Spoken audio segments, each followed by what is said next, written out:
Hello, welcome back to my fave fanfics. Here, I post, well, my favorite fanfictions, if that wasn't obvious. I do hope you'll enjoy them as much as I do. Please like and subscribe for more content. Without further ado, let's get started. Welcome, my dear faves, to the fourth part of What If My Hero Academia Reacts to Hunter x Hunter. Credit goes to Makifinity. Chapter 5. HxH and X Ambition. Previously. The Hunter exam will now begin. The strong voice of Satats rang out. I am Satats, your examiner for the first phase of the exam. You must follow me to the second phase. The slender man continued his long steps. This is the exam's first phase. The music played as the title, HxH and X Ambition, came across on screen. The title sounds much nicer now, maybe there'll be no tricks, Uraraka said, fingers twiddling. Jiru poked her cheek lightly. No jinxing. Quote. Several applicants were shown running, each at a different pace. 2 hours have passed since the start of the exam. The applicants have traveled over 30 kilometers from the starting line. Hanzo, Jareta and Hisoka were shown running within close quarters of each other. A good portion of the class winced at the idea of 2 hours of nothing but running. It's starting to sound like one of Aizawa's training routines from hell, Kirishima said, his face a little green. The teacher let a ghost of a smile rise, before blanking. None of them know how far they must go. They are forced to run at the leader's pace, with no goal in sight. Kurapika and Gon ran, determined looks on their faces. It's a monotonous course with no end in sight. The back of the examiner was seen, as he silently continued to run ahead of the crowd. And many applicants have started to drop out. People were strewn across the ground, passed out, while some desperately tried to stand again. Just thinking about it is making me a little anxious. Being told to run without any clear direction or knowing when to stop, Momo muttered. Energetic huffs of air left Nicholas, as he ran carrying his laptop, passing by Tonpa without notice. Extrapolating from historical data, this kind of exam usually involves a 40-kilometer course, the young boy thought with a pompous look on his face. My calculations suggest that we are nearing the goal. He continued in high spirits, right behind the examiner who remained unconcerned with the noise behind him. He's certainly enthusiastic, Snipe said. Pa, kid's already letting his head get big. You can't rely on just fancy statistics, life's all about the unexpected, Gran Torino stated, crossing his arms. Leorio was running, a look of disbelief on his face coated with sweat, teeth set together. I underestimated the Hunter exam. Every person here is a monster. It's a gathering of monsters, he thought to himself, suitcase clutched in one hand as he ran alongside the other applicants. A head full of white hair glided beside him, the sound of wheels smooth against the floor. Kahlua rode on his skateboard ahead of him. Hey! Wait up, kid! Leorio yelled, waving an angry fist, and even angrier expression on his face. Is he on his skateboard? That is completely unacceptable. Iida said, expression stern. In my opinion, I think he was pretty smart for that, Kaminari whispered, nudging Shinso. The purple-haired boy shot him an unimpressed look. I hope Leorio stays strong, Uraraka said, watching in concern for the man. Kahlua simply looked to the side at the proclamation.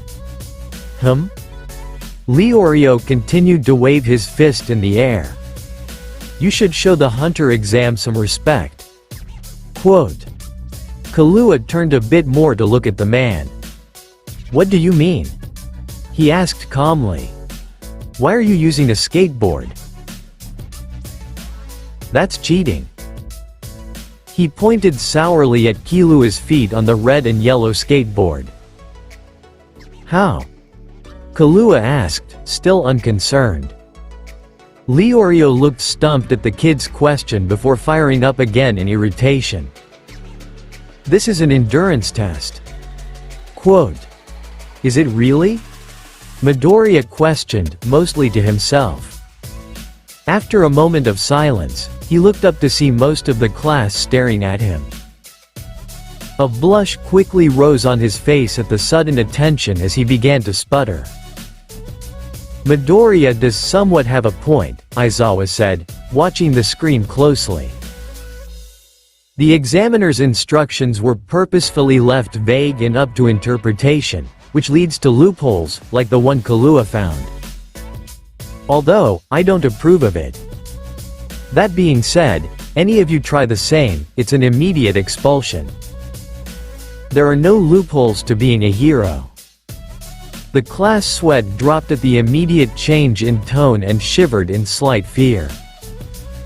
Iida pursed his lips, visibly bothered by it, but unable to say anything more. No, it isn't. Leorio turned around. Huh? Gon looked at him, a passive expression on his face. Gon, what are you saying? Leorio asked, anger still present in his tone. Kahlua watched Gon, observing him carefully. The examiner only said to follow him, Gon clarified. Whose side are you on, huh? Leorio gritted out, pissed. Kahlua ignored Leorio and slowed down his skateboard to drift next to Gon. Hey, how old are you? Kahlua asked him. Gon looked at the boy with a wide, aloof expression.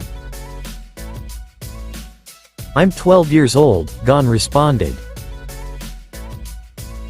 Kahlua let out at the reveal. We're the same age, he thought. Is this friendship I'm sensing? Mirio said, with a bright toothy smile on his face. Tamaki smiled slightly at his friend's antics. Huh? Gon responded back to Kahlua's thoughtful noise. A small smile began to grace his lips. Kahlua wobbled on his skateboard a bit, before kicking off of it, letting it spin through the air. Gon watched in amazement. Eyes closed, Kahlua caught it with one hand. Guess I'll run too, Kahlua said coolly.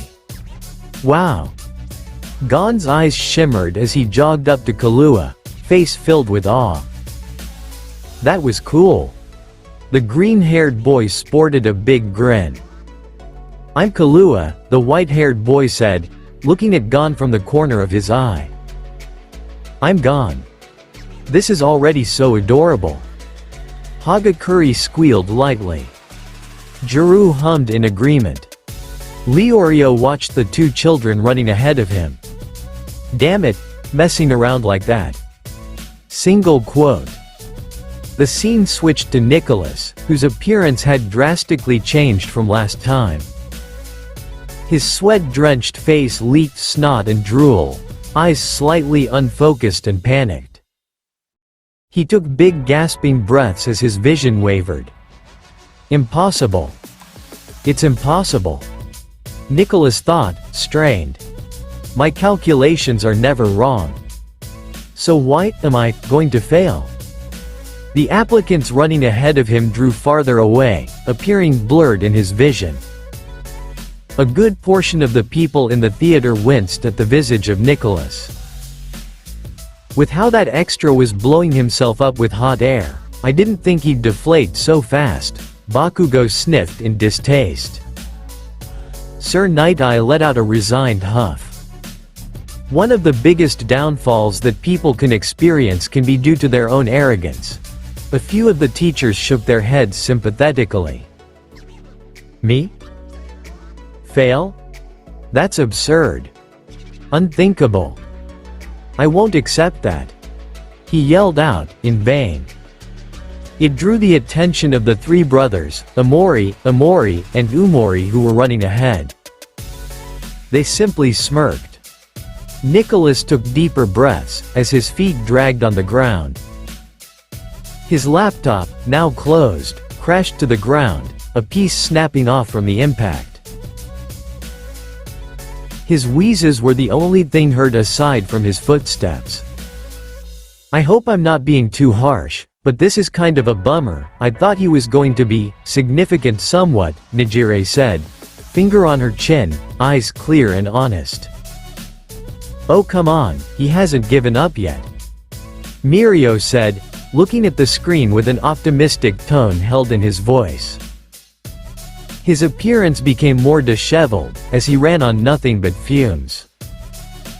Doubling over, he continued his raspy breathing. Hey, rookie. Nicholas looked to the side to find one of the brothers next to him. On his other side and near in front were the other two, surrounding him. You're a mess, another said. It's rare to see someone run out of steam so early. You must be really pathetic. Tears streamed down the side of Nicholas's worn face. People like you are doomed to fail the hunter exam, one of them taunted. So don't come back, loser. At the harsh words, Nicholas collapsed, mind and body thoroughly spent, an anguished cry echoing through the tunnel as he clutched his head. Seriously? How old are they to be playing the bully game? Midnight said, a pissed look on her face. Too damn old, Aizawa said, his eyebrows furrowed. Bakugo watched the scene with detest, and a sense of twisted nostalgia. A hand held out a few cash bills. Here. Thanks. Great work, Tonpa said, looking back in glee at the young boy laid on the floor. One of the brothers took the money. He won't recover from the abuse we just dished out, one of the brothers said smugly. Did he seriously pay them to say that? Tokiyami said. I doubt he'll ever take the hunter exam again, another confidently said. I seriously couldn't tell you their names, individually, sorry. Anyways, Tonpa, you really do love crushing rookies. Tonpa's face held an air of satisfaction. I live for it, the man admitted. That has to be one of the saddest things I've ever heard, Toga said, a bored blank look on her face. I'd have to agree with that, Mina uttered under her breath.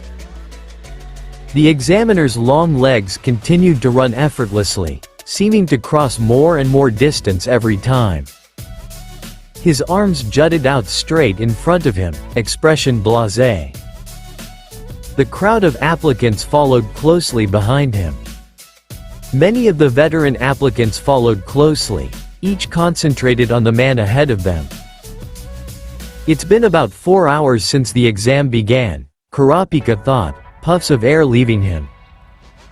We must have traveled at least 60 kilometers. The sounds of footsteps were the only noise heard. How much farther do we need to go? Single quote. Holy, Kirishima said, wincing at the thought. Even if they do make it past the first phase with all of that running, I'd find it hard to have any energy left to do anything else, Zero stated. The scene switched to Leorio, who looked exhausted. Sweat beaded and dripped down his face, mouth wide as he took deep pants. Ahead of him, the majority of the crowd drew further away. As he continued panting, he thought to himself, only one rookie, every 3 years passes the hunter exam. His vision began to waver. No. Quote. Ah come on, not him. Several voices rang out in concern for Leorio. Stain sat by himself looking at the sight with a sneer. Those driven by vain desires are weak-willed, The first ones to shed away when things get tough, the criminal thought. Leorio's steps slowed down, hunched over his suitcase, practically dragging on the ground. Around him, the other stragglers began to surpass him, trying to catch up with the main group. An ordinary guy like me doesn't have a chance, he thought despairingly. Damn it. His suitcase hit the ground. Gon heard, his eyes shifting to look behind him at the noise. Leorio stumbled a bit, before coming to a stop, resting his hands on his knees. Sweat dripped off his nose as he stared at the ground, trying to catch his breath. No way he's gonna seriously fail? Juru said quietly, her earphone jacks twiddling together out of nerves. Midoriya watched with a solemn but hopeful expression. Gon's footsteps came to a halt as well.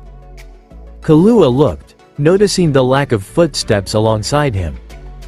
Leorio continued to gasp for air, sweat pouring off of his face.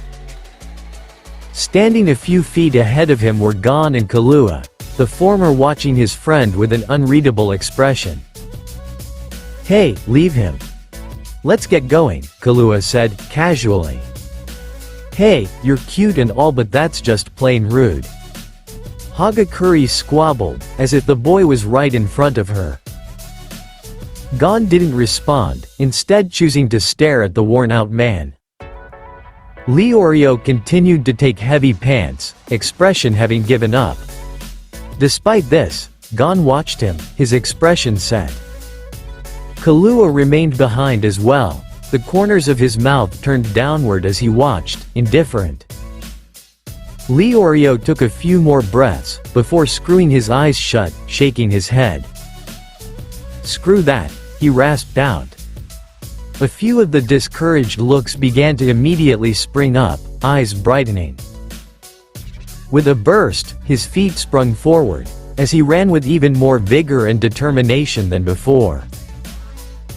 I came here to become a hunter. The man yelled, expression lively. Damn it all. Quote. Cheers rang out from the majority of the class. That is most certainly a plus ultra spirit. All Might commended, a smile on his face as well. Stain could only let out a low growl, feeling sour. Gon and Killua watched as he sped past them with a gust of wind. A hopeful smile came upon Gon's face, as Killua simply watched him, in a slightly questioning manner.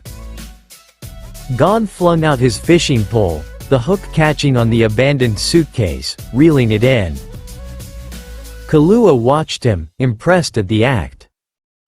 Gon held the suitcase in front of him with a smile. That was cool.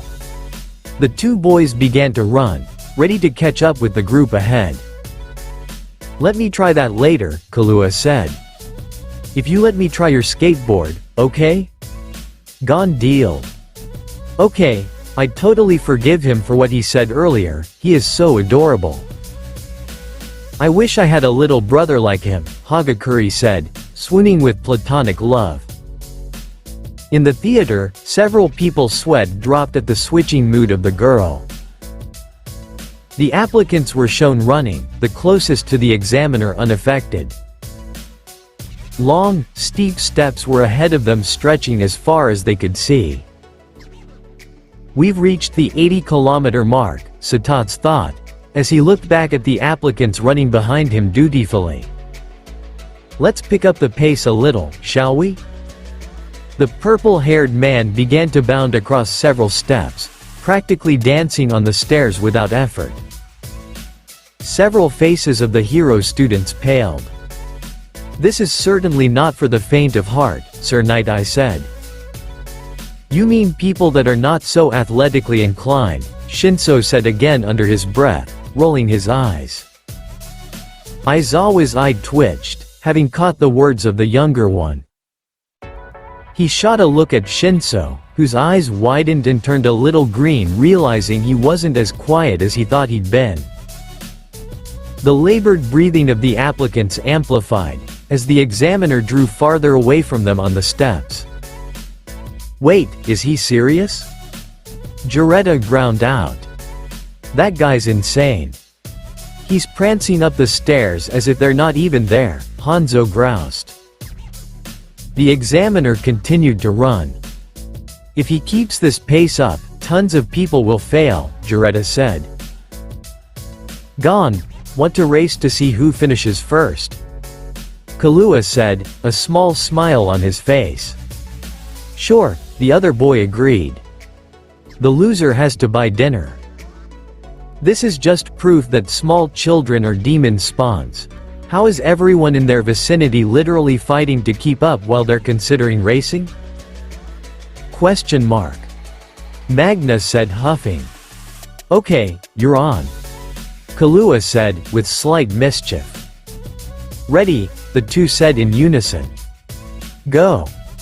They took off running even faster. The scene switched to Leorio, whose shirt had mysteriously disappeared, vest tied along his waist. He ran bare-chested with his badge on, while letting out intense huffs. "Leorio, are you okay?"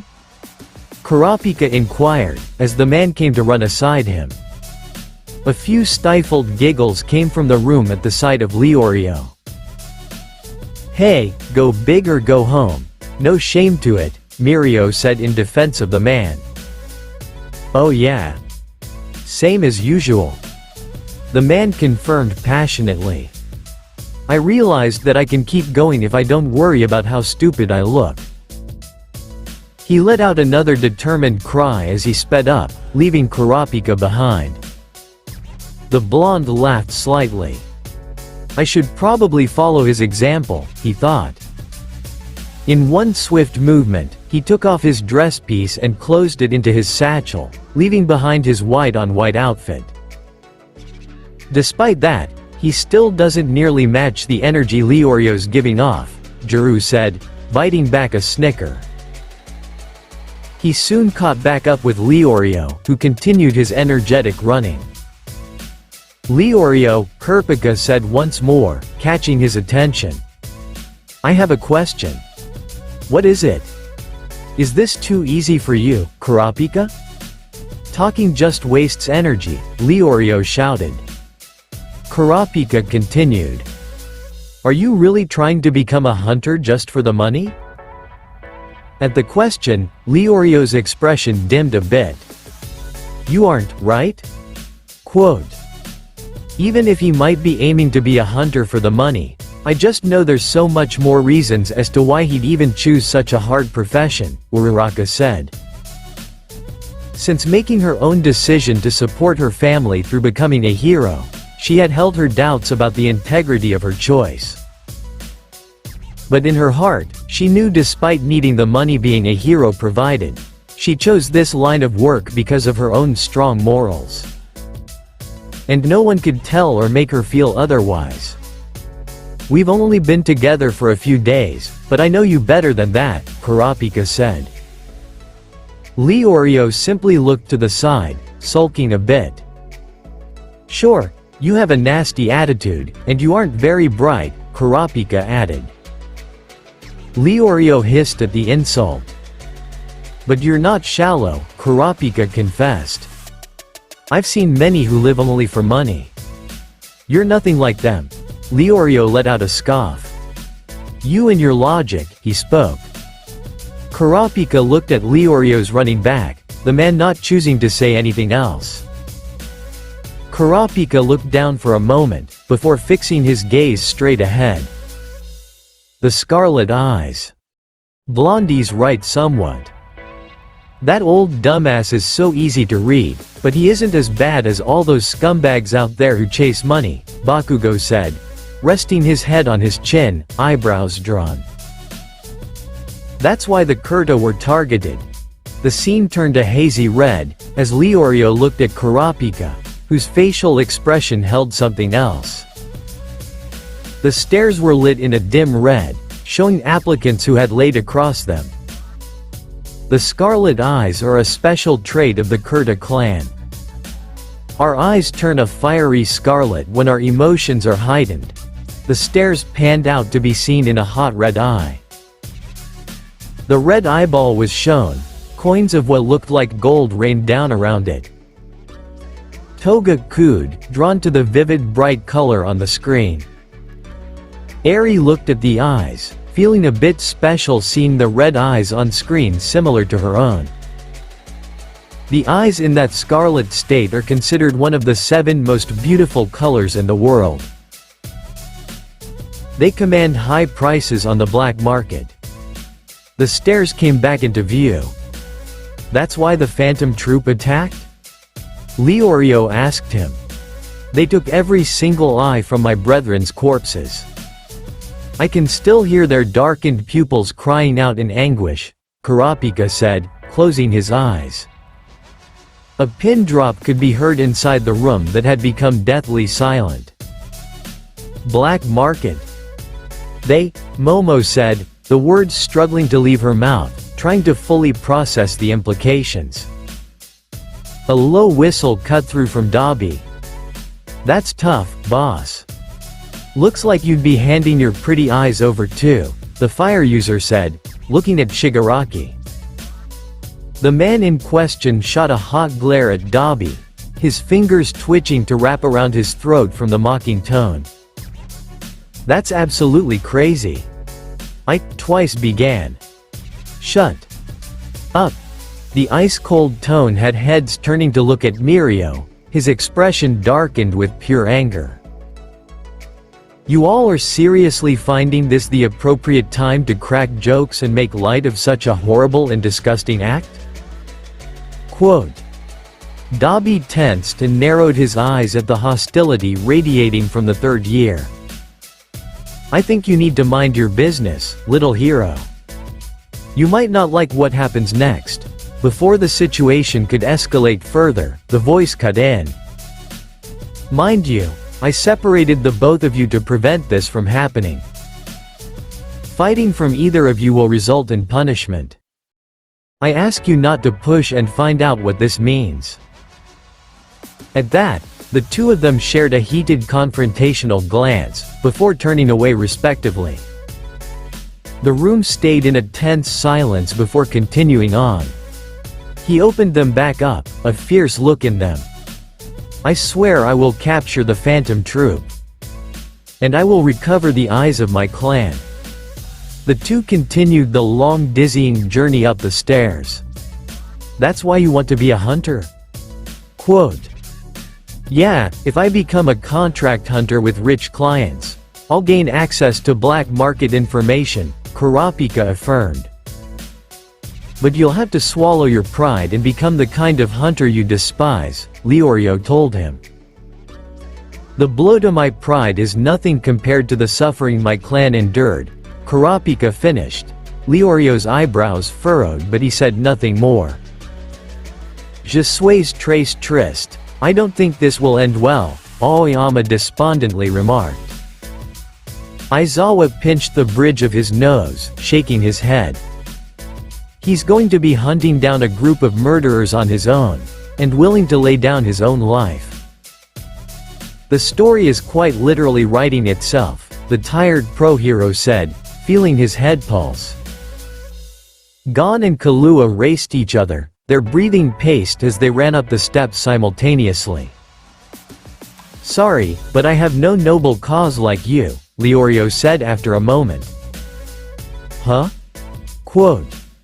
I'm just after money, Leorio said stubbornly. Don't lie. Kurapika argued. I'm not lying. Quote. You really believe you can buy everything with money? Kurapika spoke.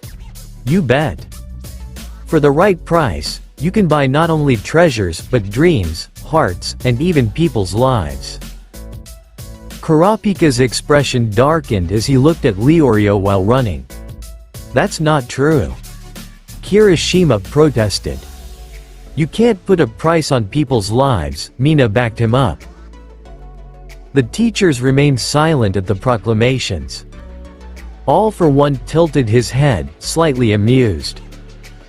The world has been running on money. The act of giving for getting back in equal return since the beginning of civilization itself. The price of human lives have been set over and over again, he thought, snorting to himself. The pre-Quark era had history absolutely saturated in the trading of slaves, from the times of ancient Rome right up to colonization. They've certainly done well to hide history with the coming of quarks. No matter how well, human nature will always retell you history, all for one chuckled to himself. Take that back, Leorio.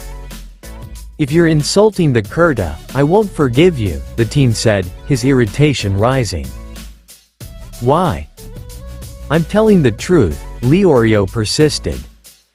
He looked back at Kurapika. If I had money, my friend wouldn't have died. Kurapika startled a bit at the reveal.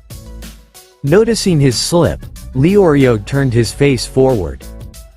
A moment of silence passed through. Was it an illness? Kurapika asked quietly.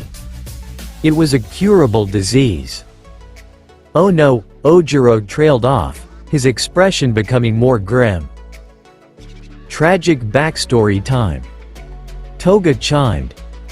The screen flashed bright, revealing a blazing hot sun, crickets chirping loudly. A young boy stood in worn-out clothes that were close to becoming rags, face filled with dirt. Across from him stood a young child, their legs filled with scrapes and dirt as well. A dusty soccer ball fell to the ground, before the legs swayed.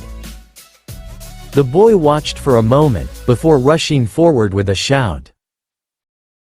His friend collapsed on the ground, and the boy clutched onto him, rocking back and forth slightly under the blazing heat in the impoverished-looking neighborhood. Hell, they've already got this idiot crying, Bakugo said, casting Midoriya an oh-so-done look. I am not crying, the green-haired boy said with a suspiciously wet-sounding sniffle. The problem was that the operation cost a fortune, Leorio's voice came through, breaking the flashback. I was naive. I thought I could become a doctor. I wanted to cure kids who have the same disease and be able to tell them it was free of charge. Then I could have told his parents, too. That was my dream. Tears sprung out the corner of his eye. What a joke. Turns out that to become a doctor, you need an obscene amount of money. Leorio and Kurapika continued running up the stairs. Got it? The world runs on money, that's why I want money. He cried out. Recovery girl TSKED. Sonny, half of the stress of medical school is fighting off the life-ending amount of debt that accumulates. So he wants to become a doctor, and being a hunter will give him the money to do so, Suyu said, nodding her head thoughtfully. Stain's expression furrowed, still suspicious of the man on screen. Uraraka watched with an empathetic expression, a small smile on her face at the reveal of Leorio's honest intentions. Kurapika watched him for a moment before smiling. At the sound of breathing, he turned to see Kahlua and Gon passing them. See you at the goal, Kurapika, Gon cheerfully said. Catch you later, old man, Kahlua playfully goaded Leorio. I'm not old. I'm a teenager, just like you guys. Leorio griped. Shock rang around, as the other three looked at him, eyes wide in surprise. Huh? No way. Quote. Todoroki choked, his eyes widening in disbelief. Impossible. The voices of several said at once. Tilde. The long stairs were shown again, several applicants having fallen onto them. Heavy breathing echoed, as two applicants dripping sweat began to lag behind. I can't take another step, one of them collapsed where he stood. This is it, the other said, before dropping to the floor as well. Shortly after, Gon and Kahlua raced past them without a mind. Kahlua carried his skateboard, while Gon carried his fishing pole and Leorio's suitcase. "Like hell I'd let two runts show me up," Bakugo said, voice full of competitiveness. Off to the side, Kaminari whispered to Shinso.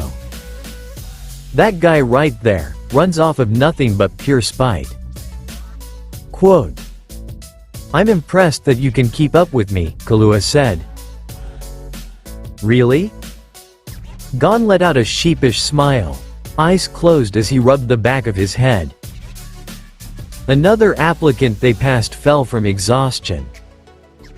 "Or maybe it's just that everyone else is too slow," Kahlua said in a bored tone. He ducked his head low. "Man, the hunter exam is gonna be a breeze." "That's no fun," he sighed disappointingly. "Hey, why do you want to become a hunter?" Gon asked at Killua's words. Kahlua raised up again, to look at Gon. "Me? I'm not really interested in becoming a hunter."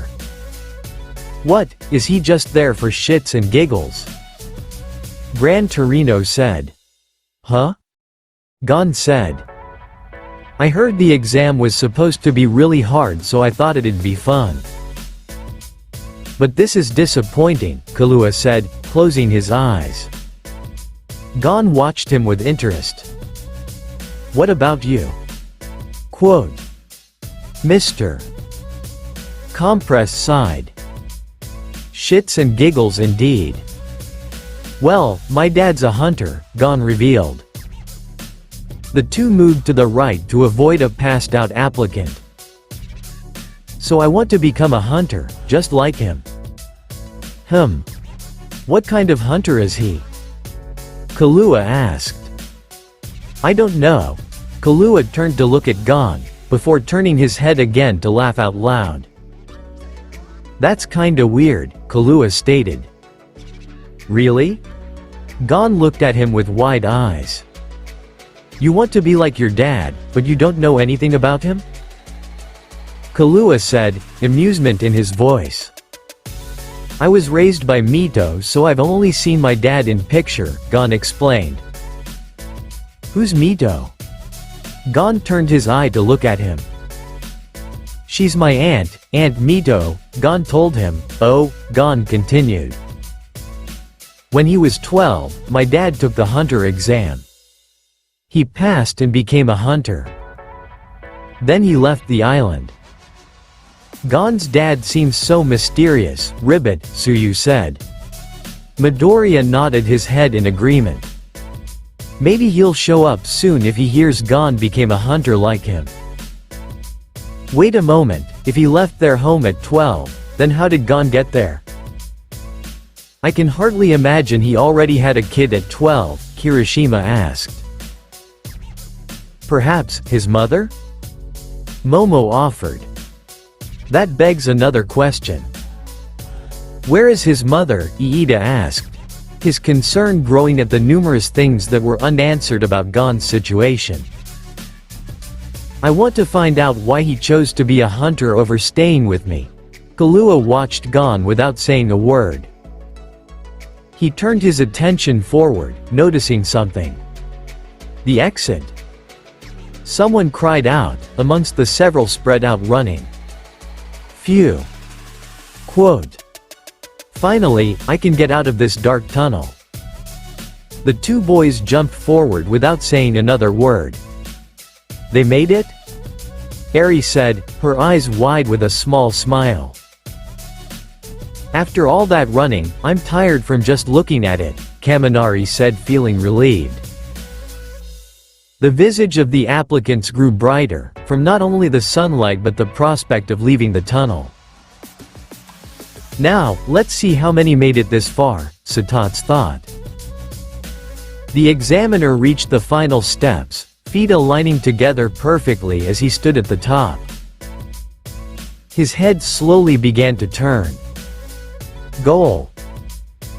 The bright voice of Kahlua and Gon said, as the two leapt past the examiner, the first ones to cross the line. The man's head turned to look at the children. The boys' eyes shined, wide smiles on their faces as they laughed and crossed the open way out of the tunnel. Aizawa fought his hardest to keep his expression straight at the bright looks on the children's faces. "Okay, I gotta say those kids are pretty cute," Midnight said, a warm feeling inside of her. They landed on the ground, Gon proclaiming, "Yay! I win." "What are you talking about?" "I was faster," Kahlua bickered. "I was. No, I was. I was faster, so you had to buy me dinner." Quote. The examiner watched the two boys argue. "Nope. I was faster. So you buy me dinner, but I was faster." Gon turned to Satats. "Hey, who was faster?" Quote. "I'm on Gon's side. His nose was a bit farther than Killua's," Sato said, adding to the conversation on screen. "I don't think that really counts," Jiru spoke. "I believe that you crossed the finish line simultaneously," the man said, putting an end to the bantering. "Oh, then I'll buy you dinner," Gon said to Kahlua. "Huh?" Quote. "And then you buy me dinner." Quote. "I don't get it," Kahlua said. "Hey, mister. Satats, is this where the second phase of the exam takes place?" Gon asked the examiner. "No, we still have quite a way to go," the man informed. "Oh," Gon said, a little disheartened. "What?" Exclamation mark. Several from the class cried out. "Oh my, what a twist!" Nedzu exclaimed, with a twinge of sadistic glee. The fog around the area laid thick, as the applicants began to finally push through and come out of the tunnel. Leorio teetered dangerously at the top of the stairs, arms unsteady. He fell onto his hands and knees, taking exhausted breaths of air. Beside him Kurapika arrived at the top. "Hey, Kurapika," Gon said, sitting on the ground next to Kahlua. "Hey," he said, extending out a half-hearted wave. "Is this our destination?" "No it isn't," Gon told him. They've run well over 80 kilometers considering the examiner pointed it out when they were near the beginning of those stairs, Sir Night Eye said, trying to estimate exactly the amount of distance they'd covered so far. "I'd puke from the fact alone that after all of that running, it still isn't over," Mina said, her face looking a little sick. "I see. The fog is lifting," Kurapika said, trying to catch his breath as well. At his words Gon perked up. "Really?" The young boy stood up, a smile already breaking across his face. The mist had begun to clear up, revealing dense forest and shrubs. A thin layer of fog still clung, shrouding the place with an air of mystery. A group of birds swooped and cawed, flocking together in the sky. They flew over the extensive stretch of trees covered in fog. "This doesn't look good," Tamaki said, chewing on his lip anxiously. "The settings changed. I'm assuming it's only getting harder from the look of it," Nijire voiced.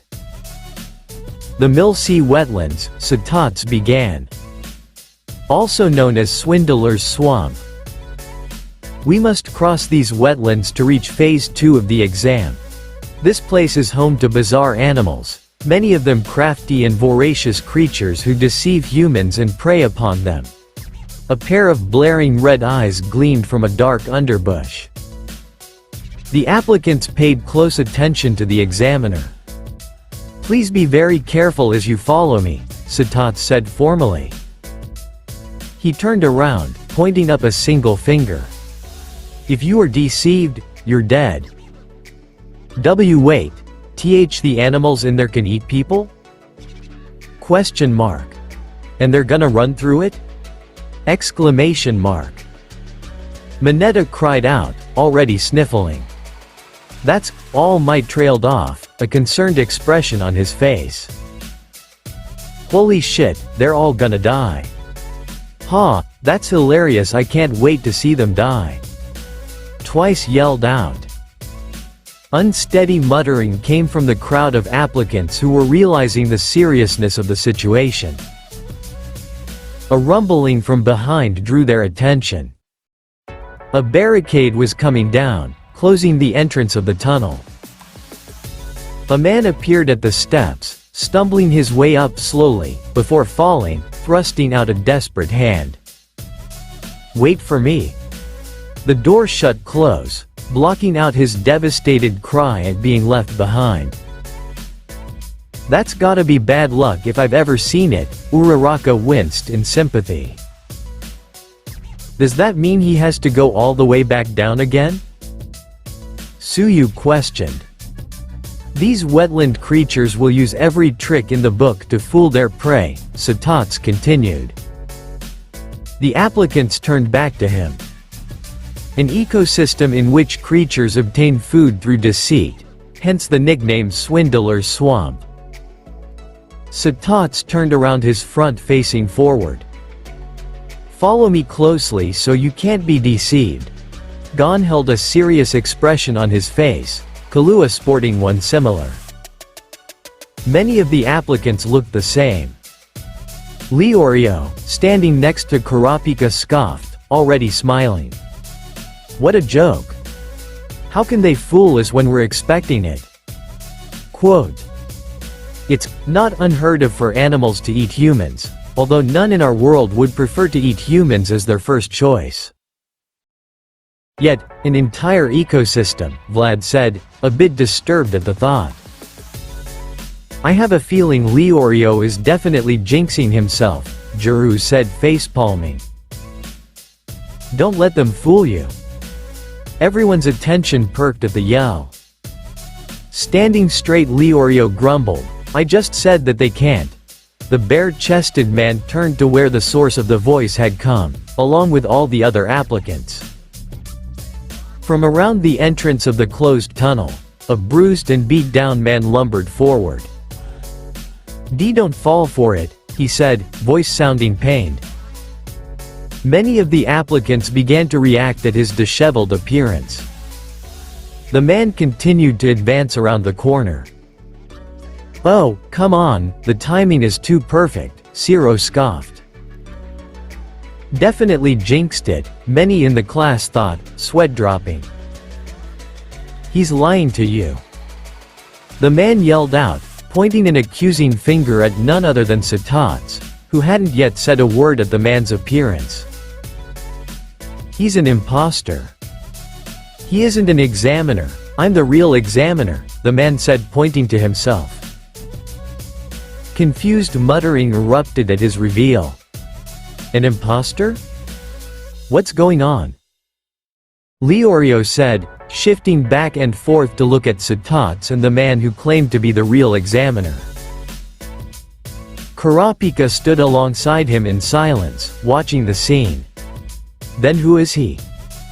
Hanzo asked, looking at Satats, who had continued to watch with disinterest at the questioning. Did those fuckheads not listen to a word out of the examiner's mouth? Bakugo grunted, quirking an eyebrow at the immediate skepticism. I think we would find it hard ourselves to not feel wary if we hadn't seen the Kurikos from earlier, Todoroki hummed. Just how many animals can be perfectly disguised as humans, Midoriya murmured. Look at this, the man said, dragging something across the ground by the arm. Its forearm appeared human, but the rest of its body was covered in fur, facial features looking distinctly like Satats with the signature purple hair. It held sharp teeth, a long tongue lolled. Cries of shock rang out. Whoa! He looks just like Mr. Satats. Gon exclaimed. Kahlua said not a thing. Oh God. Whatever that thing is, it's giving me the shivers, Midnight said, feeling a bit grossed out looking upon it. Okay, don't bash me, but I'm starting to question it a little myself, Kaminari laughed nervously. It's a man-faced ape, one of the creatures that dwell in the Mill Sea wetlands. The man said, holding it by an arm. A man-faced ape? Leorio asked, expression confused. Man-faced apes love the taste of fresh human flesh. However, their limbs are long and thin, so they're quite weak, the man said, Satats appearing with an unreadable expression as he spoke. Many of the applicants listened closely to the explanation. That's why they disguise themselves as humans.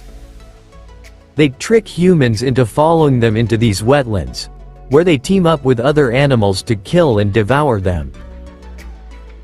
Despite not saying a thing, many in the theater were starting to feel a bit hesitant as well.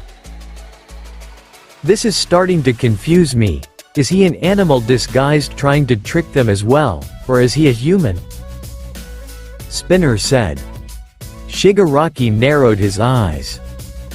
He pointed down to Satats, where everyone had divided into two, clearing the path straight to where he was standing. He intends to sweep up the entire hunter applicant pool. Quote.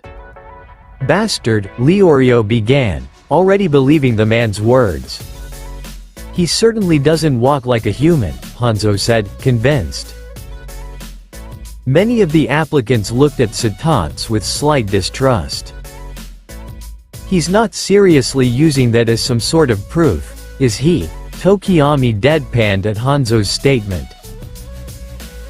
3 cards sliced through the air, 2 planting themselves firmly into the chest of the pointing man, while the other embedded into his forehead. 3 more fired in the direction of Satats, who simply held up his hands and caught them with ease. Huh? Leorio said, an even more baffled expression crossing his face. The supposed examiner fell to the ground, dropping the creature he had held in his arm as well. Satats held up 2 cards in one hand, the third held by his left. The applicants looked at him in amazement. Sharp inhales were heard around the room. Holy, present Mike began his eyes wide and alert. I had went through his head, Momo stuttered, her stomach tensing. Playing cards? I don't think they're supposed to do that, Shinso said, trying not to shudder. A deck of cards was being shuffled meticulously, as the applicants turned to where the attack had come from. A slight titter came from the man shuffling the cards, none other than Hisoka. I see, he said, eyes closed as he continued to shuffle. That settles it, slitted eyes opened. You're the real one. The camera veered back dramatically to where Satats was standing, still holding up the 3 cards. Guitar music strummed. Satats threw the cards to the side. Hanzo let out a dumbfounded noise, jaw dropped low. What? He was the real one. The creature who had laid next to the fake examiner on the ground, let out a questioning noise, eyes rolling back to look at what was happening. Fucking hell, this creep again, Bakugo said, clenching his fist. How can he be so sure that he didn't just kill a person? Ojiro said, frowning. I'm getting the feeling he really doesn't care much, Midoriya said. The thing just opened its eyes. Hagakure exclaimed. Realizing it had been found out, it got up and began to jump back into the depths of the wetlands, abandoning its dead partner. Examiners are hunters selected by the committee to perform this duty without pay, Hisoka began to explain. Up ahead, a bird began to circle, screeching out. A simple hunter, which we ourselves aspire to be. would have been able to block my attack. I guess, it kind of makes sense. That's like one of us going up against our teachers one-on-one and coming out victorious. At this stage, if any of us can easily beat any of our teachers, it'd be questionable if we were not being taught at a subpar level, Iida said matter-of-factly. Satats finally spoke up. I shall take that as a compliment. However, should you attack me again, for any reason, I will report you for attacking an examiner, and you will be immediately disqualified, the man warned. His eyes narrowed slightly. Are we clear? Quote. Sure, Hisoka simply said, the smile never leaving his face. The sounds of screeching birds behind them drew their attention back where the fake examiner had now laid dead. Upon him, vultures had already descended, picking through his clothes to feast on the fresh flesh. Gosh, this is all giving me the creeps, Uraraka said, nervously fiddling her hands. Koda nodded his head furiously, fighting the urge to bite upon his fingers. That guy is certainly way too calm about all of this, Magna murmured at Hisoka's reaction. Some of the applicants watched with looks of shock and disgust. The laws of nature are brutal, Leorio commented. So he was a man-faced ape as well, Kurapika said. He was attempting to confuse the applicants, to lure some away, Satats voiced, walking forward. I guess we can't be too careful, Kahlua remarked. Yeah, Gon responded, face set. Satats walked in the midst of the applicants. You will be encountering such deception on a regular basis. Okay, but it has to be said, the guy or creature. Anyways, it was way too good at looking human. Kaminari said, gesturing to the screen. Aizawa let out an affirming hum. The disguise was not only expert, there was nothing abnormal in its speech that gave away that it could possibly be a creature. Nedzu chimed in. The only thing that I could call out was its off timing.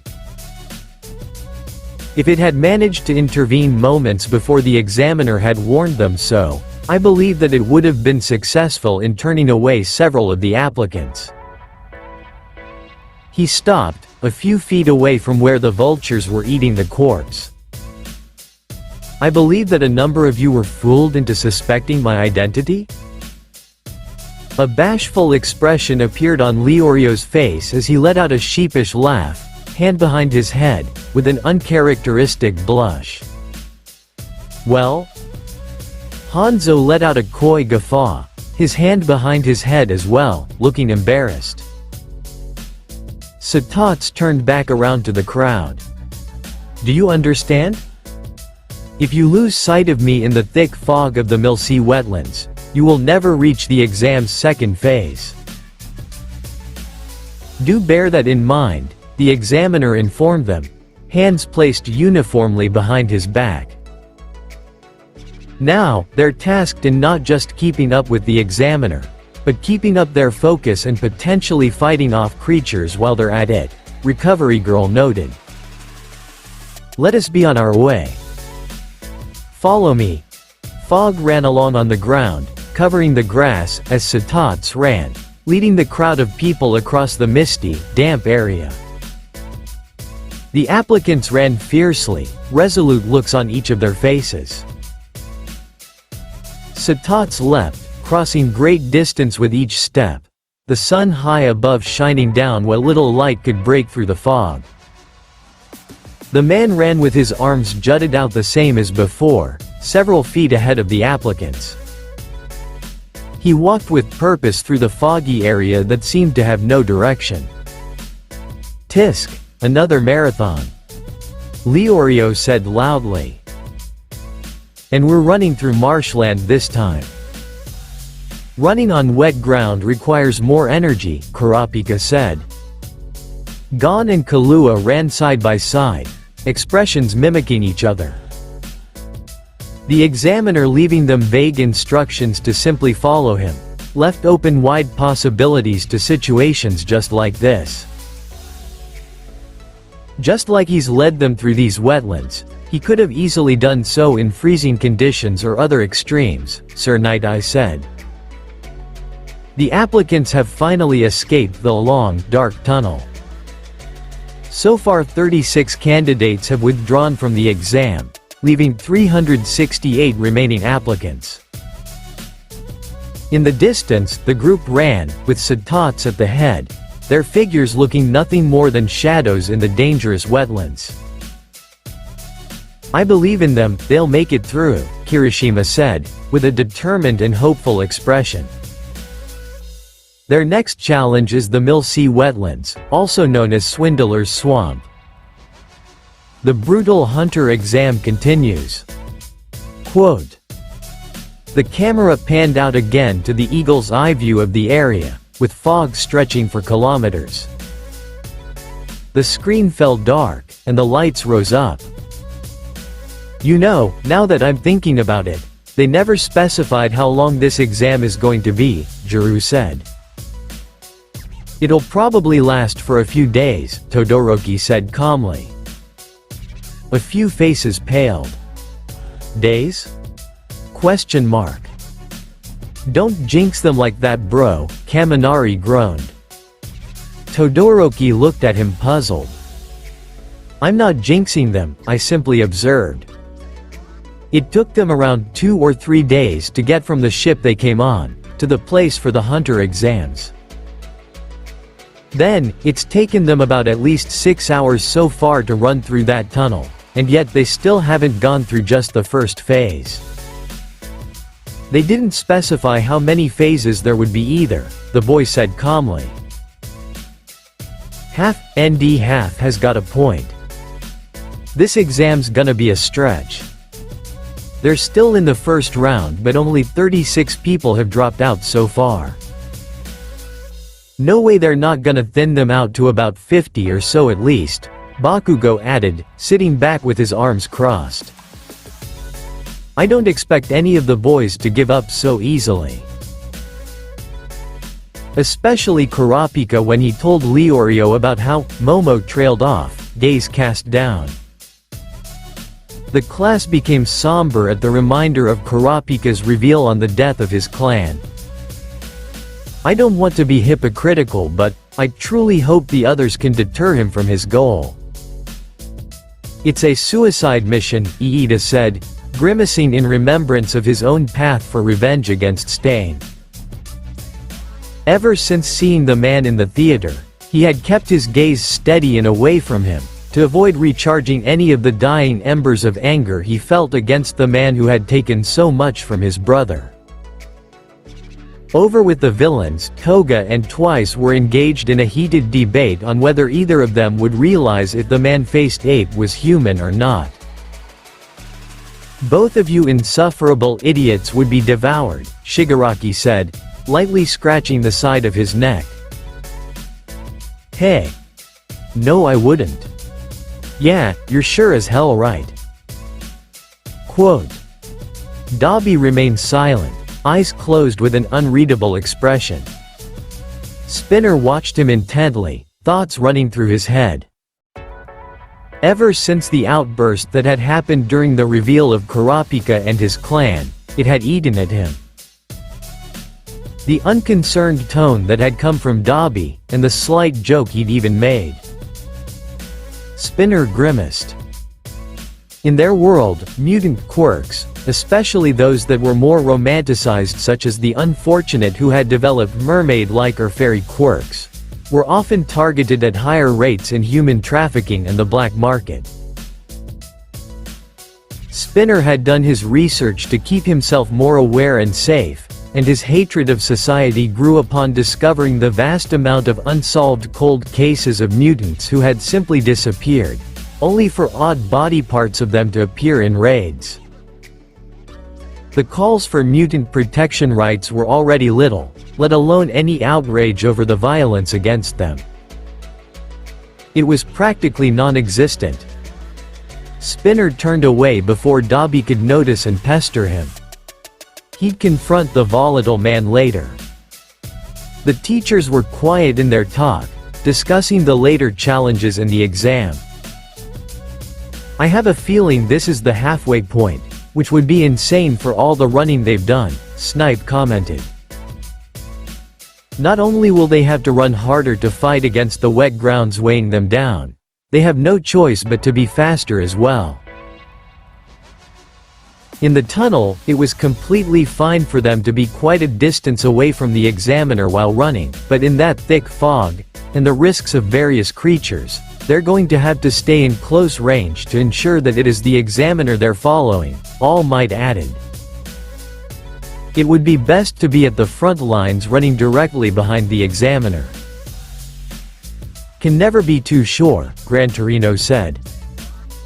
"Let's hope the listeners realize this before they get into those woods," Mike stated. The chatter died down when the screen lit up again. Unfortunately, this part is over. I hope you enjoyed it. My apologies for all those quotes. Please have a good morning, afternoon, evening or night. See you next time, faves.